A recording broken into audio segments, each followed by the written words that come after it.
हिजाब को एक अलग तरीके से पेश करने की कोशिश हो रही है। नीयत उनकी सही थी, जिसे नुसरत परवीन जी ने भी ये बात कहा है कि वो मेरे पिता समान है। उनकी नीयत वो नहीं थी कि अपने व्यक्तिगत बीमारी की वजह से जूझ रहे हैं और ये सारी चीज़ें उनके होशो हवास में नहीं हो रहा है। तो इस बात को भी हमें ख्याल में रखने की आवश्यकता होती है। ये भाजपा वाला जो बोला है बेहद शर्मनाक है। वैसे लोगों को चौक पे खड़ा करना है, जैसे संजय निषाद ने कुछ बातें बोल दिया, ये बेहद शर्मनाक। ये भारतीय संस्कृति में रहने वाले लोग नहीं हैं। भाजपा के वैसे लोगों को तुरंत बाहर का रास्ता निकालना चाहिए। हिजाब विवाद पूरे भारत में थमने का नाम नहीं ले रहा है। इसको लेकर अलग अलग प्रतिक्रियाएं आ रही हैं। काफी समय हो गया है, लेकिन फिर भी प्रतिक्रियाओं का दौर जो है रुकने का नाम नहीं ले रहा है। इसी बीच आपको बता दें कि झारखंड में एक बीजेपी नेता का बयान आया है हिजाब विवाद से रिलेटेड। हम आपको उसके बारे में बताते हैं, लेकिन उससे पहले नमस्कार, न्यूज़ 4 नेशन देख रहे हैं आप और मैं हूं सानिया आपके साथ।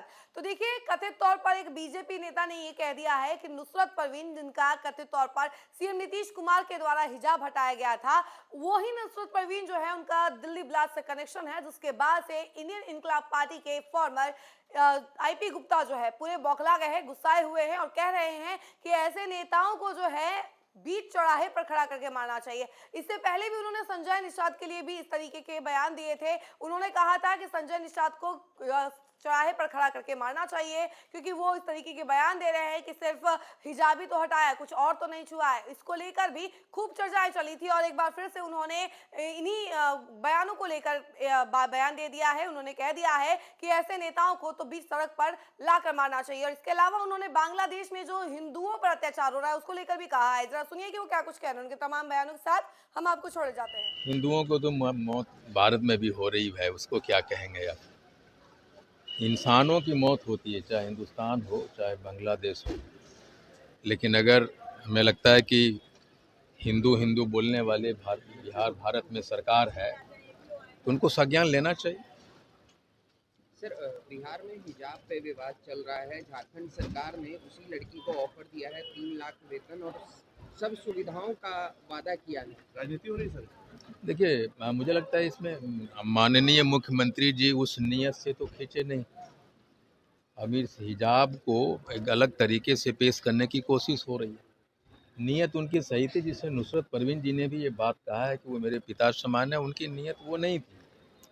लेकिन हमारे यहाँ तो राजनीति करने वाले लोग राजनीति करते ही हैं। लेकिन मुझे लगता है कि जो भी पदाधिकारी और जो भी नेता हैं आसपास में रहते हैं, हम सब जानते हैं कि मुख्यमंत्री जी अपने व्यक्तिगत बीमारी की वजह से जूझ रहे हैं और ये सारी चीज़ें उनके होशो हवास में नहीं हो रहा है। तो इस बात को भी हमें ख्याल में रखने की आवश्यकता होती है। मैं तो कामना करता हूँ ईश्वर कि माननीय मुख्यमंत्री जी स्वस्थ रहें।